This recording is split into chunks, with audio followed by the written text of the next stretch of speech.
ना ज़्यादा मेहनत ना ज़्यादा खर्चा, घर के मौजूदा सामान से बनाई ये मज़ेदार मिठाई। अस्सलामुअलैकुम एवरीवन, उम्मीद है आप सब लोग खैरियत से होंगे। अल्लाह ताला आपके मालो दौलत सेहत तंदुरुस्ती में खैर व बरकत अता फरमाए, आमीन सुम आमीन। Welcome back to my new recipe. आज मैं आप लोगों के लिए बहुत ही सस्ती मिठाई की रेसिपी लेकर आई हूँ। ना इसके अंदर मैंने दूध का यूज़ किया है, ना मिल्क पाउडर का और ना ही खोए का।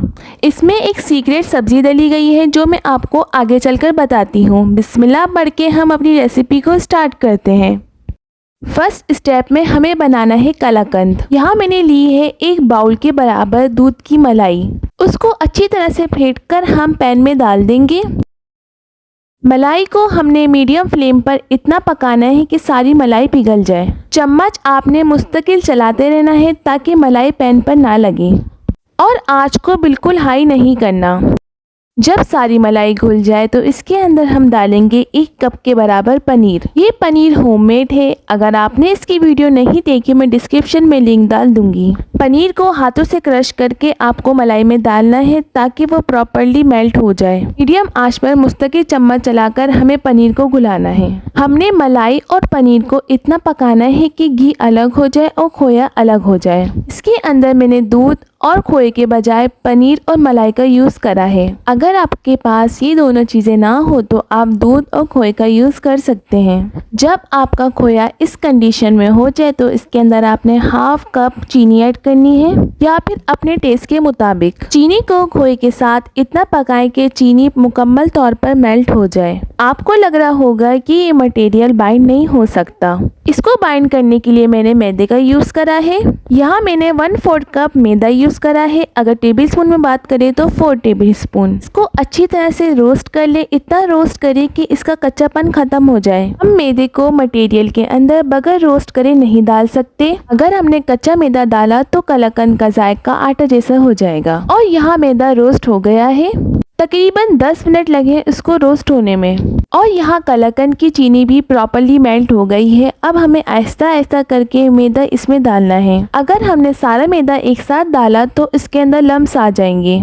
थोड़ा थोड़ा मैदा डालकर उसे मिक्स करते जाएं हाथ के हाथ। मेरी कोशिश रहती है कि मैं आप लोगों के लिए शॉर्ट और आसान रेसिपीज लेकर आऊं। आप लोगों से रिक्वेस्ट ये है कि आप वीडियो एंड तक वॉच करा करें ताकि जब आप मेरी रेसिपी को फॉलो करें तो आपकी चीज़ भी परफेक्टली बन जाए। सारा मैदा डालकर हमें मुस्तकिल चम्मच चलाना है ताकि खोए के अंदर मैदा कंबाइन हो जाए। इसके बाद मैंने इसके अंदर 1/4 टेबल स्पून इलायची पाउडर डाला है। बस कुछ मिनट बाद हमारी कलाकंद बिल्कुल रेडी होने वाली है। एक अहम बात, आंच आपने बिल्कुल भी हाई नहीं करनी, मीडियम लो पर ये सारा काम होगा। जब आपकी कलाकंद इस शेप में आ जाए तो आपने आंच को बंद कर देना है और इसको ठंडा करने के लिए रख देना है। तब तक हमारी कलाकंद ठंडी हो रही है, हम अपने आगे का काम स्टार्ट करते हैं। सेकंड स्टेप है कलाकंद के सेकंड लेयर में लगने वाली लौकी की मिठाई। जी हाँ, आपने सही सुना। आपने लौकी का हलवा तो खाया होगा। आज मैं आपको बताऊंगी लौकी की मिठाई। यहाँ मैंने आधा किलो लौकी ली है। इसको मैं कद्दूकस नहीं करूंगी, आपकी आसानी के लिए मैं इसको ब्लेंडर करूंगी। लौकी को कद्दूकस करने में काफी टाइम लग जाता है तो मैं इसको कद्दूकस करने के बजाय ब्लेंड कर लूंगी। सारी लौकी को जूसर मशीन में डालने के बाद इसके अंदर मैं 1 गिलास पानी ऐड करूंगी। पानी आपने ज़्यादा ऐड नहीं करना, सिर्फ 1 गिलास पानी से इसको ब्लेंड करना है। और यहाँ लौकी का पेस्ट भी ब्लेंड हो गया है। अब है बारी इसको छानने की। यहाँ मैंने एक बाउल और उसके ऊपर एक छन्नी रख दी है। सारे लौकी के पेस्ट को हम अच्छी तरह से स्ट्रेन कर लेंगे। इसको इतना प्रॉपर छानने के ऊपर सारा पल्प रहे और नीचे सारा पानी आ जाए। हम इसको पानी समेत नहीं पका सकते वरना बहुत टाइम लग जाएगा इसको पकने में। लौकी के पेस्ट का पानी निकालना लाजमी है। और यहाँ मैंने लौकी का सारा पल्प अलग कर लिया है। ये जो लौकी का पानी निकला है इसको आपने बिल्कुल नहीं फेंकना। आज मैं आपको इसी वीडियो के अंदर लौकी के जूस के फायदे भी बताती हूँ। लौकी हमारे हजरत मोहम्मद सल्लल्लाहु अलैहि वसल्लम की फेवरेट सब्जी थी। जिस सब्जी को हमारे हजरत मोहम्मद सल्लल्लाहु अलैहि वसल्लम ने पसंद फरमाया उसमें शिफा क्यों ना हो। ये ब्लड प्रेशर की गर्मी को दूर करता है, दिलो दिमाग की कुव्वत को बख्शता है। जितनी आजकल गर्मी है, लौकी का 1 गिलास जूस आप दिन में किसी टाइम भी लें, आपके जिस्म के अंदर एसी वाली फीलिंग लाएगा। लौकी के जूस के बहुत से फवायद हैं, ये चंद मैं आपके साथ शेयर कर रहे हैं। उम्मीद है आपको पसंद आए होंगे। चलिए अपनी रेसिपी की तरफ चलते हैं। यहाँ मैंने पैन में लिया है 2 टेबल स्पून घी। उसके अंदर मैंने डाला है हाफ टी स्पून इलायची पाउडर। इलायची पाउडर को 2 मिनट तक रोस्ट करें। आधा किलो लौकी के अंदर 2 टेबल स्पून घी काफी रहेगा। इसके अंदर हमने सारा लौकी का पेस्ट ऐड करना है। लौकी के पेस्ट को घी और इलायची के साथ इतना पकाएं कि इसका जो एक्सेस वाटर है वो रिमूव हो जाए।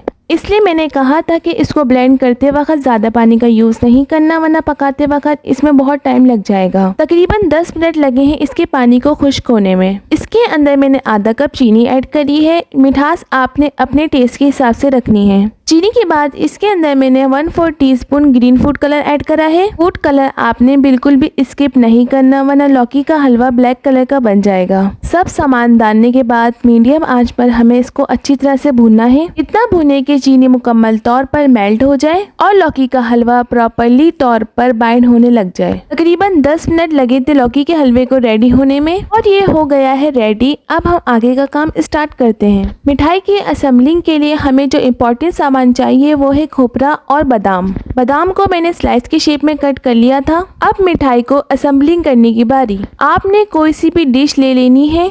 सबसे पहले जो लेयर लगेगी वो है खोपरे की। खोपरा आप अपनी मर्जी के हिसाब से कम ज्यादा रख सकते हैं। सेकंड लेयर लगेगी वो है कलाकंद की। सारा कलाकंद आपने एक साथ नहीं डालना, इसके अंदर हाफ मटेरियल डालना है पहली लेयर में।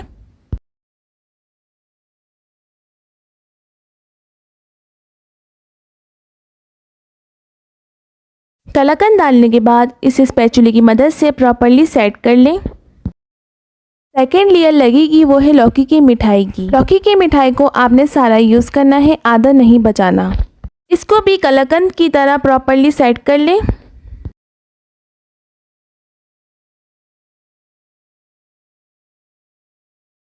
अब जो थर्ड लेयर लगेगी वो है बाकी बचे हुए कलाकंद की।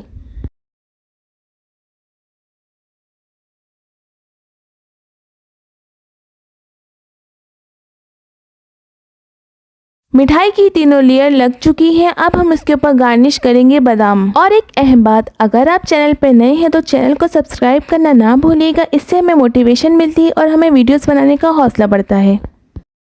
सारे बादाम डालने के बाद बादाम को हम हाथों से प्रेस करेंगे ताकि वो मिठाई के ऊपर चिपक जाए। और यहाँ हमने मिठाई को मुकम्मल तौर पर सेट कर लिया है। अब मैं आपको इसकी लेयर दिखाती हूँ कितनी हसीन लग रही है। अब हम इसको रख देंगे फ्रिज के अंदर तकरीबन 2 घंटे के लिए। तकरीबन 2 से 3 घंटे के बाद मिठाई हमारी प्रॉपरली सेट हो गई थी। अब इसको कटिंग करने की बारी। कटिंग आप अपनी मर्जी के हिसाब से करिएगा। आप इसको 1 हफ्ते के लिए आराम से फ्रिज में स्टोर कर सकते हैं। मैं आपको इसको उठा के भी दिखाती हूँ कितने हसीन लेयर्स आए हैं हमारी मिठाई के। आप लोग इसको ज़रूर ट्राई करिएगा, बहुत ज़्यादा मज़ेदार बनती है ये मिठाई। आप लोग मुझे कमेंट करके बताएं कि बाजार जैसी लग रही है या नहीं। अगर आपको मेरी रेसिपी अच्छी लगे तो अपने दोस्तों के साथ ज़रूर शेयर करिएगा। यहाँ अपनी वीडियो को करते हैं एंड। अगर आपको हमारी वीडियो अच्छी लगे तो लाइक करना ना भूलिएगा। और आने वाले दिनों में मैं आपके लिए बहुत मज़ेदार सी रेसिपीज़ लेकर आऊँगी। मिलते हैं आपसे नेक्स्ट वीडियो में। दुआओं में याद रखिएगा। अल्लाह हाफिज़।